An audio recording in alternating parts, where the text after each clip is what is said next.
नीलांजन समाभासम रविपुत्रम यमाग्रजम छाया मार्तंड संभुतम तम नमामि शनैश्चरम तम नमामि शनैश्चरम।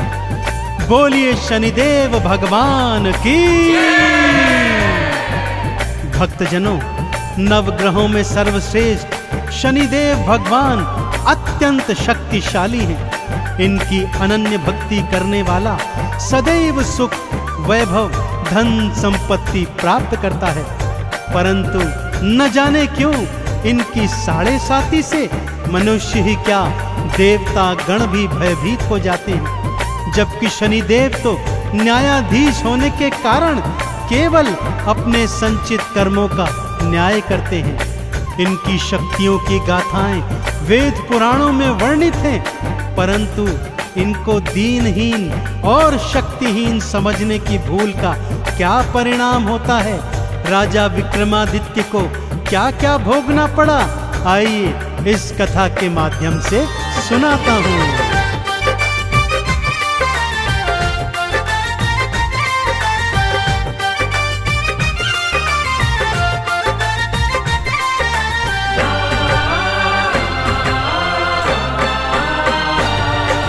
सूर्य पुत्र शनिदेव की गाथा।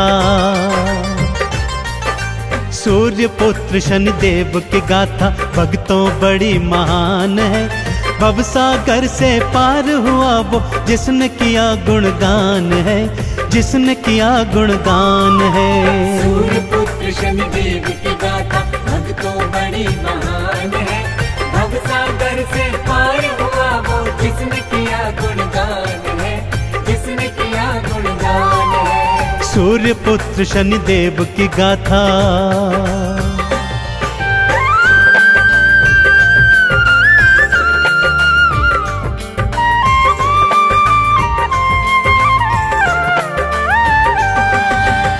एक बार की बात है भक्तों, नवग्रहों में यह विवाद छिड़ गया कि उनमें से सर्वश्रेष्ठ कौन है। जब विवाद नहीं सुलझा तो 9 के 9 ग्रह त्रिदेवों की शरण में आए, परंतु त्रिदेव भी उनके इन प्रश्नों का उत्तर नहीं दे पाए। इस पर देवर्षि नारद ने नवग्रहों को बताया कि पृथ्वी लोक पर विक्रमादित्य नामक एक अत्यंत न्यायप्रिय राजा है, वही आपके प्रश्नों का उत्तर दे पाएगा। नारद जी की बात मान 9 के 9 ग्रह विक्रमादित्य के सन्मुख आए और वही प्रश्न दोहराया। विक्रमादित्य ने अलग अलग धातुओं के आसन बनवाए और नवग्रहों को अपनी अपनी पसंद की धातु के आसन पर विराजमान होने को कहा। आगे क्या हुआ, आइए सुनते हैं।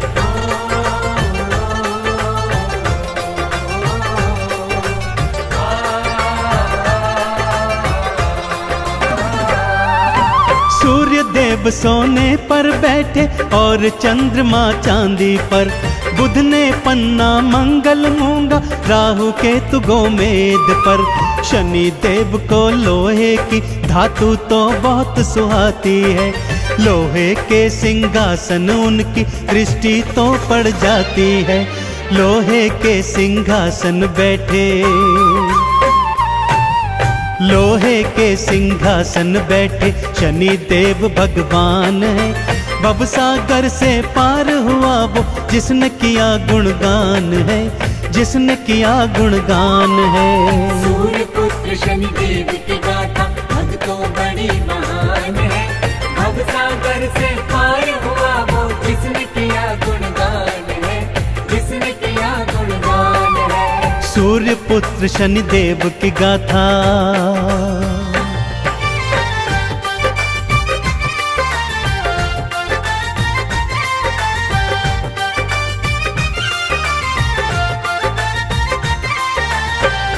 जैसे ही नवग्रह अपनी अपनी पसंद की धातु के सिंहासनों पर बैठे, विक्रमादित्य प्रसन्न मुद्रा में बोले, लीजिए निर्णय हो गया। जो ग्रह सर्वश्रेष्ठ धातु अर्थात स्वर्ण पर बैठा है वह सर्वश्रेष्ठ है, और जो ग्रह सबसे निकृष्ट धातु अर्थात लोहे पर बैठा है वह सबसे नीचे है। यह सुनकर शनिदेव का क्रोध 7वें आसमान पर चढ़ आया। मन ही मन वो बोले, राजा विक्रमादित्य, आज और अभी से तेरी 7.5 प्रारंभ होती है। और वो सभा का त्याग कर चले गए। अगले दिन घोड़े का व्यापारी बन वापस दरबार में आए। उड़ने वाला घोड़ा राजा को दिखाया तो राजा ने उस पर सवारी की इच्छा जाहिर की। आगे क्या हुआ, आइए बताता हूँ।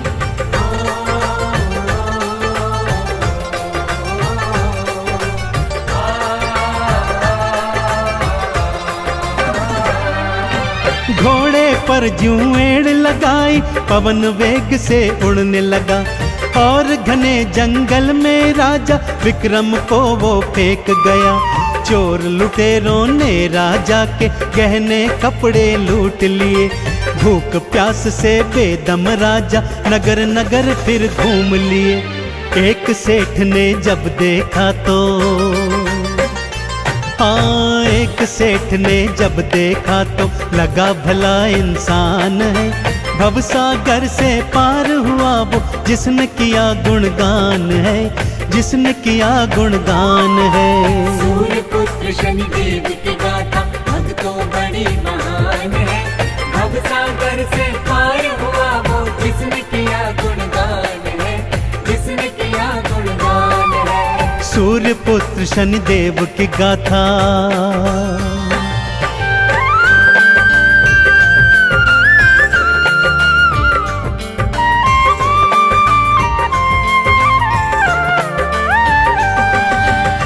नगर सेठ ने जब विक्रमादित्य को भटकते हुए देखा तो उसे भला मानुष समझकर अपने घर में ले आए और उसे भोजन करवाने हेतु वहां पर बिठा दिया।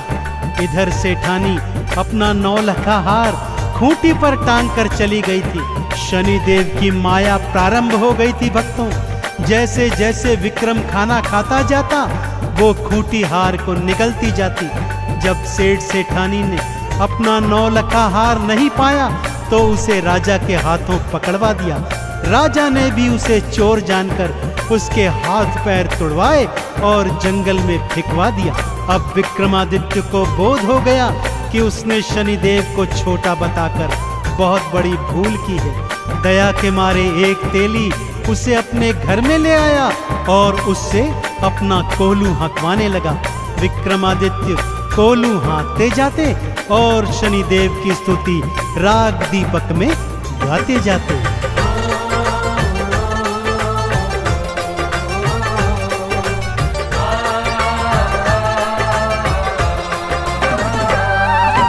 हाथ पैर सब टूट गए थे तेली घर कोलू हाँके। भंडारे जो खिलवाता था आज कर रहा खुद फाके। शनिदेव मुझे क्षमा करो ये राग दीपक गाते थे। नगर की राजकुमारी को ये स्वर बहुत ही भाते थे। इसी से तो मैं विवाह करूंगी, हाँ, इसी से तो मैं विवाह करूंगी। उसका ये अरमान है। भवसागर से पार हुआ वो जिसने किया गुणगान है, जिसने किया गुणगान है। सूर्य पुत्र शनिदेव की गाथा भक्तों बड़ी महान है। भवसागर से पार हुआ वो जिसने किया गुणगान है, जिसने किया गुणगान है। सूर्य पुत्र शनिदेव की गाथा।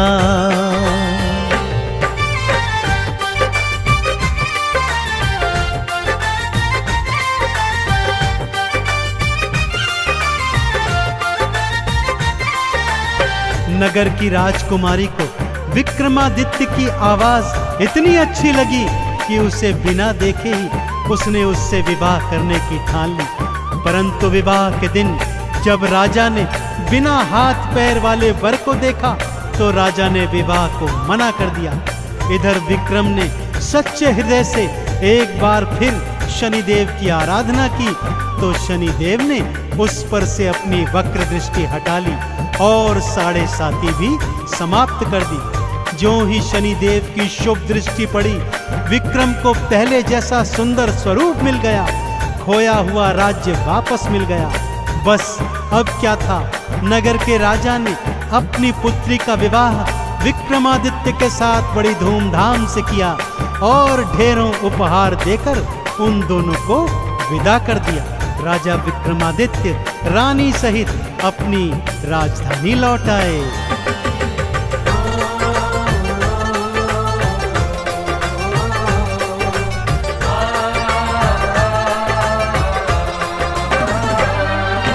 वक्र दृष्टि जब हटी तो भक्तों हाथ पैर वापस आए। खोया राजपाट भी विक्रम देखो फिर से थे पाए। धूमधाम से शादी करके पत्नी सहित वापस आए। आते ही फिर नगर मध्य में शनि मंदिर एक बनवाए। है शनि देवा नवग्रहों में,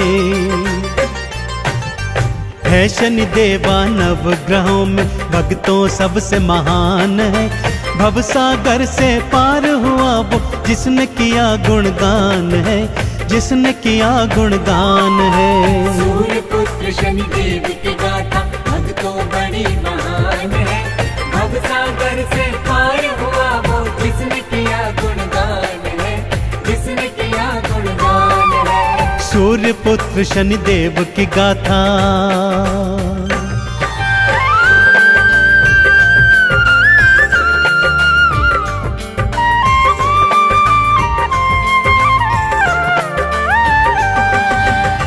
अब राजा विक्रमादित्य सपरिवार हर शनिवार को शनि मंदिर जाते, शनिदेव को तेल से स्नान करवाते, लोहा तिल तेल उड़द का भोग लगाते, उन्हें नवीन काले वस्त्रों से सुसज्जित करते, काले चने बैंगन और सरसों के तेल में बने पकवानों का भोग भंडारा बनाकर गरीबों को खिलवाते। इस तरह वो जीवन पर्यंत शनि देव के कृपा पात्र बने रहे। और भक्तों, यह कथा हमें यह संदेश भी दे गई कि नवग्रहों में सर्वश्रेष्ठ तो शनिदेव ही हैं। तो बोलिए मेरे साथ, भगवान शनिदेव महाराज की।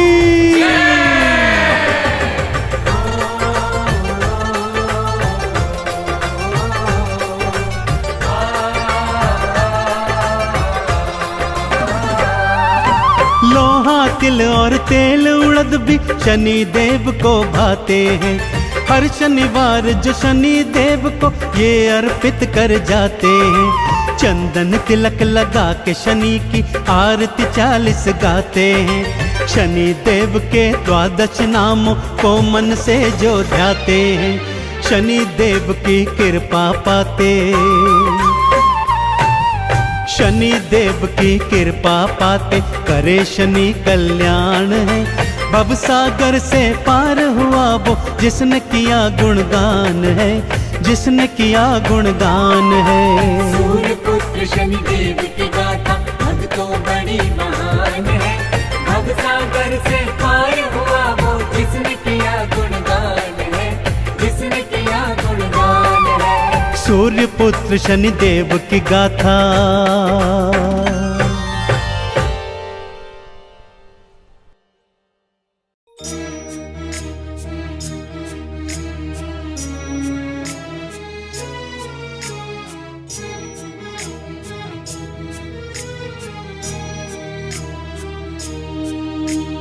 नीलाञ्जना समभासं रविपुत्रं यमाग्रजम्